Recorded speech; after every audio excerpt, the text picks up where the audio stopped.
Hi, Keisha here of New World Tarot, and thank you for joining me today for another vlog. So here we are, turning a new page once again in our lunar cycle and arriving at the sixth sign of the astrological wheel, which is the sign of Virgo. And the summer just seems to be racing by, and we have officially entered the last astrological sign of summer. And wow, I know I'm a little bit crazy, but to me, the new moon in Virgo actually kind of marks the first outline border that marks the approach of Halloween. I love Halloween. It's my favorite, holiday. And I always kind of see the sign of Virgo, which is the virgin, the wheat gatherer. It's always kind of signaled harvest time to me, and therefore the onset of autumn, and therefore the onset of Halloween. And the new moon in Virgo really marks my tradition of kind of taking out my own Halloween tarot and oracle decks. Like, for example, the Halloween tarot as well, which is actually one of my favorite all-time decks. And I kind of start really kind of using these decks for my personal divining and consultations, and then for anyone else that wants any, anyone that wants to be Halloweeny with me. All right, so speaking of Halloween as well, we're going to be doing another awesome giveaway for Halloween, and we're going to give away a nice Halloween goodie bag that I think you will like. So please stay tuned and stay subscribed to the newsletter for more details. And you are signed up for the newsletter, right? If not, please go to www.newworldtarot.org and sign up today. All right, so here we are at the new moon in Virgo, and the new moon is of course that part of the moon cycle that starts things over again. And this is the beginning of the moon cycle, when the moon is, but a baby sliver in the sky, and it's potent with the possibility of growth and development, much like a seed. And as a seed grows, into a full and abundant tree, so do our desires and goals grow along with the growing moon. And as this new moon arrives in the sign of Virgo, it is a naturally beneficial time to just align our more earthly manifestation desires with those of nature.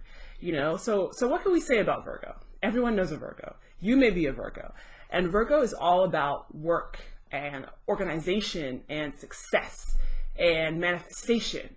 And when the rest of the signs are, running about partying, Virgo is kind of putting her nose to the grindstone and getting stuff done. She is hardworking, focused, and very clear on what she wants, and she quietly doesn't really stop working until she has it. So this kind of makes the symbol of Virgo, which is, essentially a harvester with feminine energy. It makes that a great symbol for just the quiet work and preparation energies that occur around this time of year. So yes, it is August, classically month 8, but if you are following the astrological year as we are, it's the sixth sign of the wheel of the year. So that means we are at midpoint now, and it's a great time to do some deep internal work and organization to really see how your earthly life is stacking up thus far. It's a really good time to really step back and see what type of fruit our efforts and our work are really creating. Now, this new moon in Virgo, we're going to revisit some older methods of life visioning and planning and really put a tarot spin on them, all right? So firstly, I'd like to talk briefly about a tarot card. And this card is the Hermit. And very soon, I should actually have a picture of some Hermit cards on the screen for you to take a look at.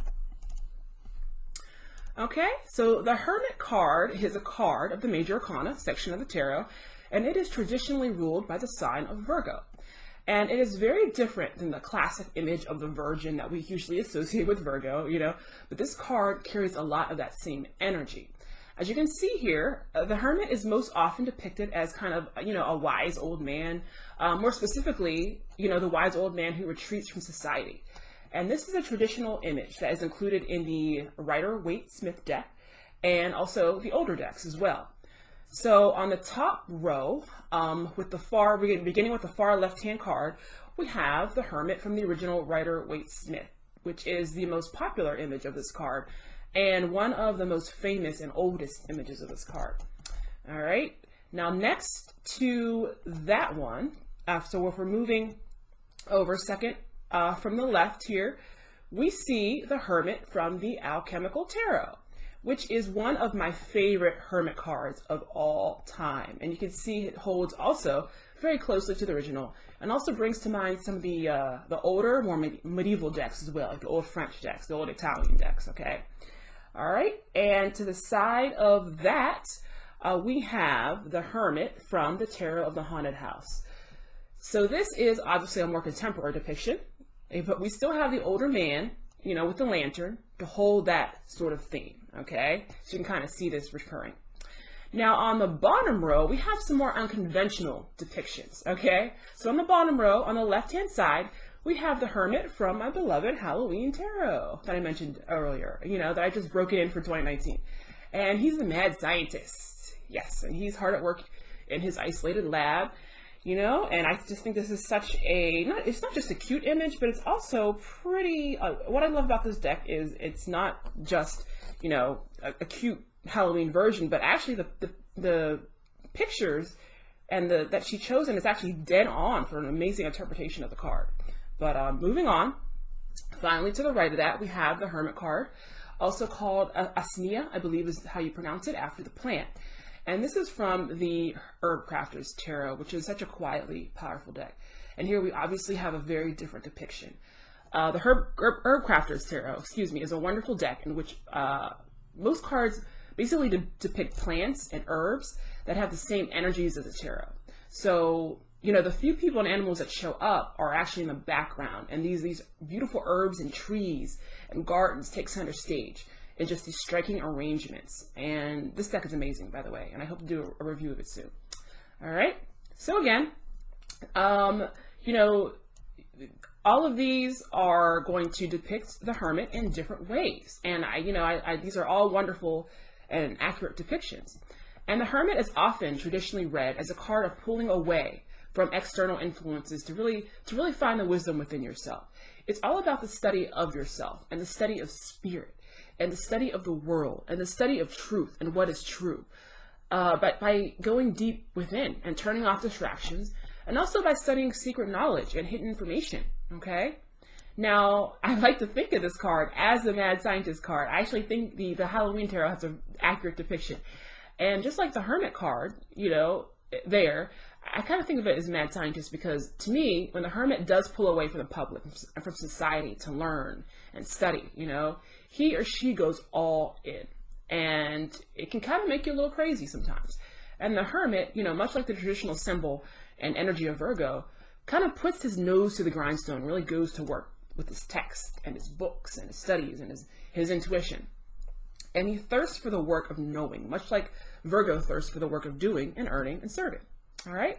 So to me, you know, when you seek answers to your health, your life or your body or, you know, or your situation, by kind of shutting the door and getting quiet and meditating, you're actually doing the work of the Hermit. And on the more mundane side, when you buckle down, you know, in a bookstore or a library and you kind of shut out distractions and study and immerse yourself in knowledge, that is also doing the work of a Hermit. Okay? So this new moon in Virgo, we're going to harness the energy of the Hermit to really do a deep dive within and do some good inner work through self-searching and through inner organization. And we're going to really take inventory of our life vision using a notebook. And we're also going to explore using a tarot deck optionally, which is a tool of hidden knowledge and wisdom to really help us. Now, this exercise is nothing new, okay? We're basically going to just add a numerological and tarot twist to the proceedings. So for this exercise, you're going to need a notebook, okay? So a nice, pretty notebook and a pen, or alternatively, a word processor document like Microsoft Word, okay?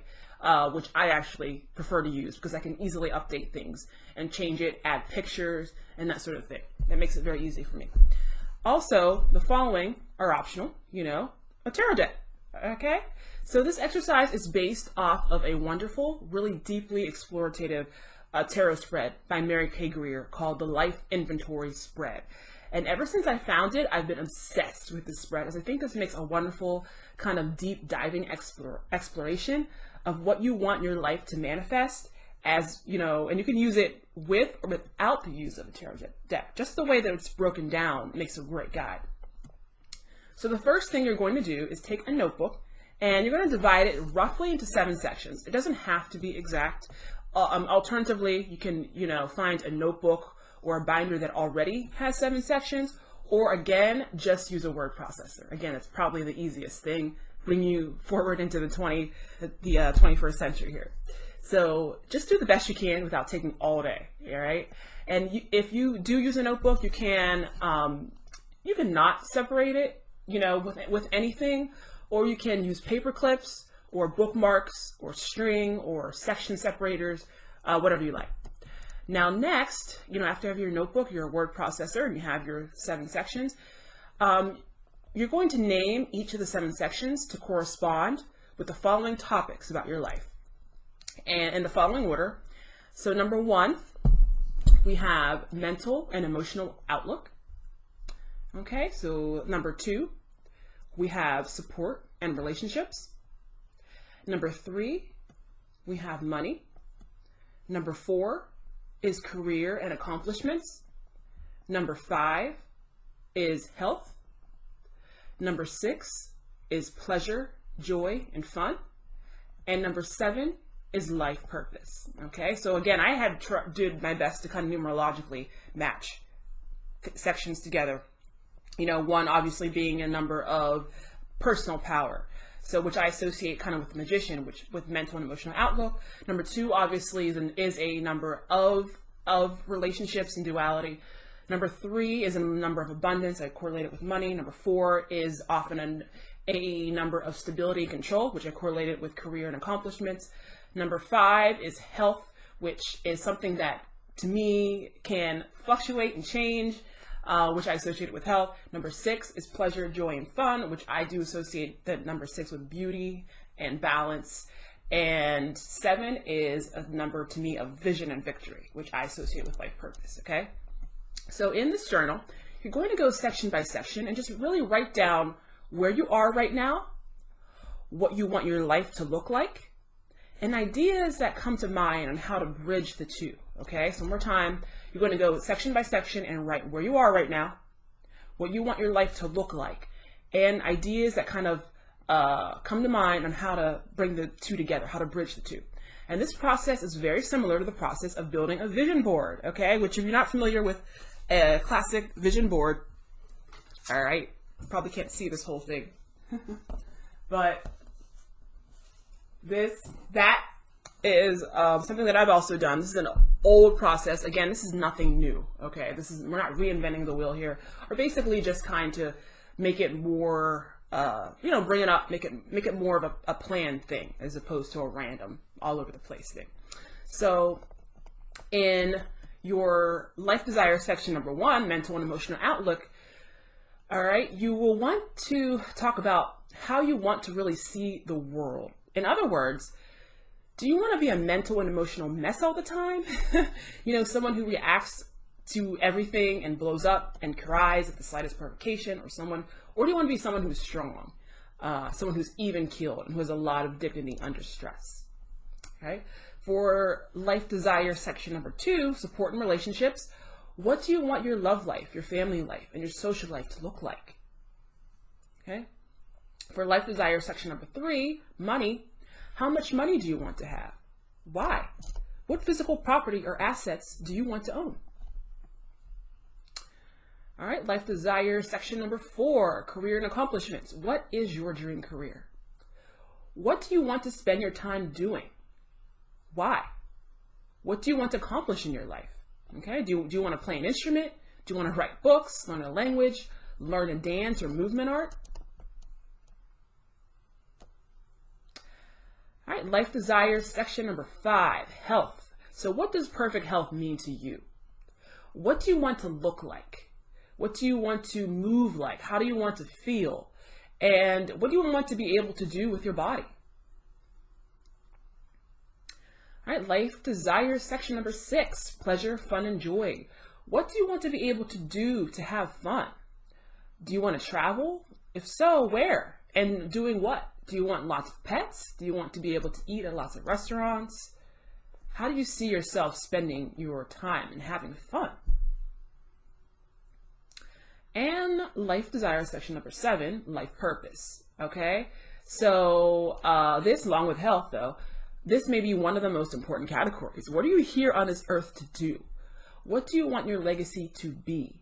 How do you want to change the world? What evil do you want to help eradicate? Or what good do you want to help spread? Okay? So once you have your desires for, what you want in your ideal life situation for all 7 categories, you're then going to list any and all ideas you can think of to really shorten the gap between where you are and where you want to be. So obviously, reading books are a great way to work on much of this.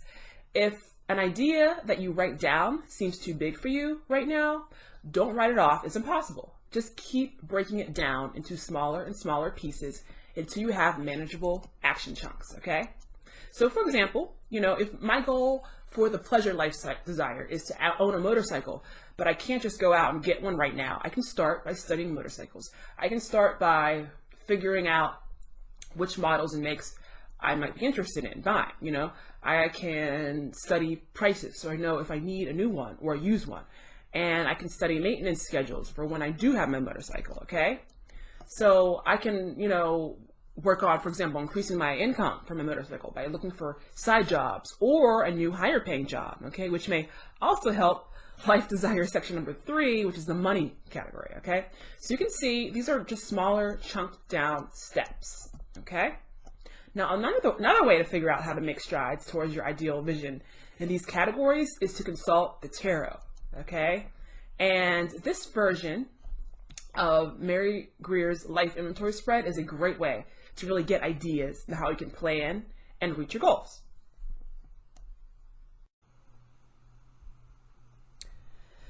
Another way to really figure out how to make strides towards your ideal life vision in these categories is to consult the tarot.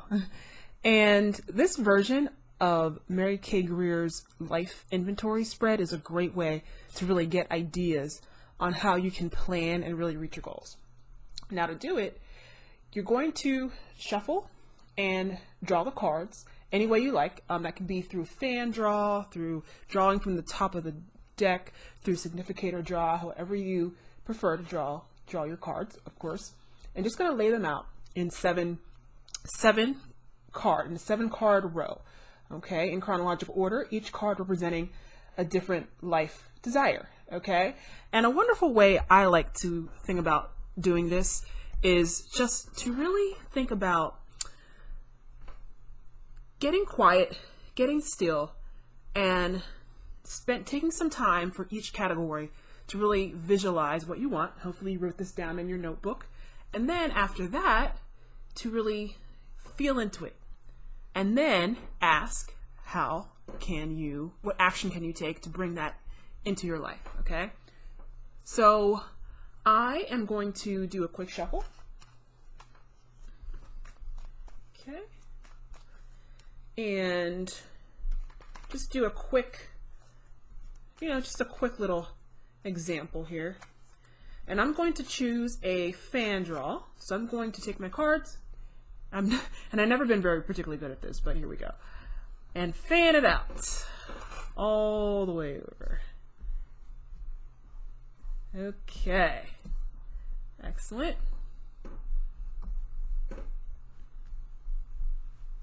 Okay, so now once I have my cards fanned out, so I'm literally going to go category by category. First category, of course, would be, whatever my dream is, my desire for my mental and emotional outlook, which is the, life desire number 1. Okay, I would just visualize that, take a moment, feel it, feel into it as it's happening now, and then ask, what can I do? What action can I take in order to bring that ideal emotional and mental outlook into my life? Okay, feel it out. Select the desired card. Okay, we have the Knight of Wands. Okay, and then I would go to the second category, same thing. I just feel into what my ideal relationship situation is. Take a moment, really feel into it. Think about it. Feel like it's happening now. And then when I'm done doing that, I would ask, you know, what action can I take right now to bring into my life my ideal relationship? Okay, select the card. All right, we have Page of Pentacles. All right, now we do the same thing. Keep going. So for one more example, you know, my section number 3, money. Okay, I would think about having an ideal amount of money that I need right now. Really feel into it. Get excited, feel joyful about it, and finally, you know, ask, what can I do right now to bring into my life the amount of money that is going to need in order to live my best life now? All right, feel it out. Feeling this card right here, Okay, 2 of Cups. All right, so that gives you an idea. So I basically would just keep going until I have my entire 7-card layout. Okay? Excellent. So there you have. So you just do this, and of course I'm going super fast. I'm skipping steps, and this honestly should take you a while if you're really doing it correctly and feeling into it and all that, and just taking your time. You almost want to take your time, spend your time with yourself, and spend your time with your notebook, and really take your time in figuring things out. Okay. And you know, I also want to mention that if you would like to use the tarot to help you, with your life vision, but you would like assistance with reading the cards, please reach out to me at Keisha@newworldtarot.org, and I would absolutely love to read the cards for you. Okay? So, for your life inventory notebook, you can also print out pictures or cut pictures from magazines that help you to stay motivated and passionate about your desires. Okay? All right, now obviously this is a deep project. This is not a casual dabbling, but the energies of Virgo and the Hermit are not about casual dabbling. They are about deep, introspective, and soul-searching work to really create results, okay? So Virgo and the Hermit they're not afraid of going deep and doing real work. And if you do too, you can watch amazing things begin to actually take shape and materialize on the earthly plane for you and in your life, okay? So I want to thank you so much for joining me today for our new moon in Virgo vlog, and I hope you enjoy the rest of the summer. And I believe we have one more, you know, vlog in the summer, which will be, I believe, the full moon in Pisces coming up. And until then, you know, enjoy, get outside, make sure you enjoy, and have a wonderful life of happiness and health and joy. All right, we'll see you then. Take care. Bye.